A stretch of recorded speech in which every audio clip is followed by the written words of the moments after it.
वैशाख मास महात्म्य का 24वां अध्याय। व्यास कहने लगा कि हे ब्राह्मण, परमात्मा ने ये करोड़ों जीव उत्पन्न किए। इनके भिन्न कर्म अनेक सनातन मार्ग है और इनके स्वभाव एक से क्यों नहीं, यह मेरी जानने की इच्छा है। शंख मुनि कहने लगे कि सत्वगुणी, रजोगुणी और तमोगुणी 3 प्रकार के मनुष्य होते हैं। इन गुणों की विषमता, न्यूनता और अधिकता से मनुष्य वैसे ही कर्म करता है। प्रकृति के जीवन इन्हीं तीनों गुणों से बंधे हुए हैं। गुण कर्म के अनुसार ही कर्म का नाश और फल होता है।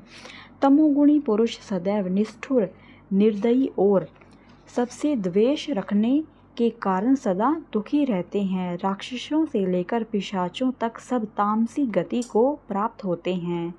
रजोगुणियों की बुद्धि पाप और पुण्य मिली हुई होती है। इस कारण स्वर्ग और नरक दोनों में जाते तथा सुख व दुख दोनों ही भोगते हैं और यह मंदभागी सदैव संसार में जन्म लेते हैं। सत्वगुणी धर्मात्मा, दया वाले, पराई निंदा न करने वाले तथा श्रद्धावान होते हैं।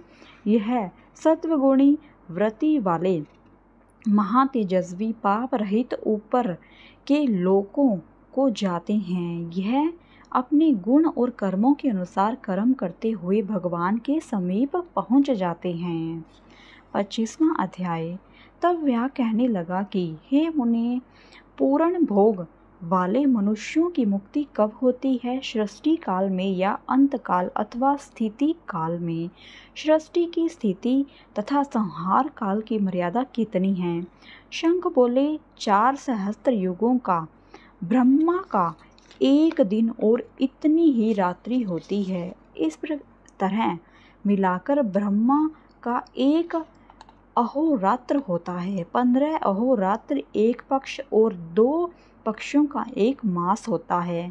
2 मास की एक ऋतु, 3 ऋतुओं का एक अयन और 2 अयन का एक वर्ष होता है। इसी प्रकार ब्रह्मा जी के 100 वर्षों का एक ब्रह्म कल्प होता है।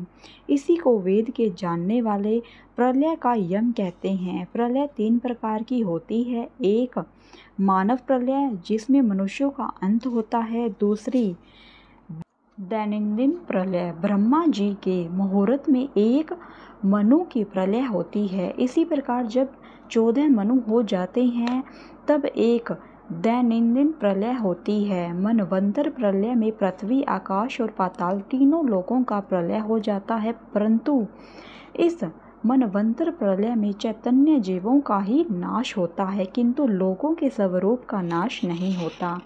केवल उन लोकों में जल पलावन हो जाता है। फिर मनवंतर के अंत में चैतन्य जीवों की उत्पत्ति हो जाती है, लेकिन दैनंदिन प्रलय में लोक और लोकत सब का नाश हो जाता है। सिर्फ एक सत्य लोक ही रह जाता है। ब्रह्मा जी के शयन करने पर चैतन्य अधिभूतों सहित सबका नाश हो जाता है। कोई कोई तत्वाभिमानी देवता और मुनि बचे रहते हैं तथा सत्य लोक के शयन करने वाले भी रह जाते हैं, जो कल्प भर तक सोते रहते हैं। फिर रात्रि के समाप्त होने पर ब्रह्मा जी पुनः सृष्टि की रचना करते हैं। शंख कहने लगे कि व्याध, अब मैं तेरे सामने सृष्टि काल और मुक्ति काल का वर्णन करता हूँ। भगवान का एक निमेष आंख झपकना ब्रह्मा जी के एक कल्प के बराबर होता है। उतना ही समय पलक का खुलना। निमेष के अंत में अपने कुक्षित लोकों और अवजीव समूहों को अपने उदर में रखता है। उनमें से कितने ही सृजन योग्य, कितने ही मुक्ति और कितने ही ऐसे होते हैं जिनका लिंग देह छूट गया है। श्रुतदेव जी कहते हैं कि जब यह कथा शंख व्याग को सुना रहे थे तब सबके देखते देखते वह पंचशाखी वृक्ष पृथ्वी पर गिर पड़ा और उसके कोटर से एक बड़ा भयंकर सर्प तत्काल पाप रूपी देह को त्याग कर हाथ जोड़ सिर झुकाकर वहीं बैठ गया। धन्यवाद मित्रों, यह अध्याय यहीं पर समाप्त होता है। आगे की कथा हम 26वें अध्याय में सुनेंगे। धन्यवाद। जय श्री हरि।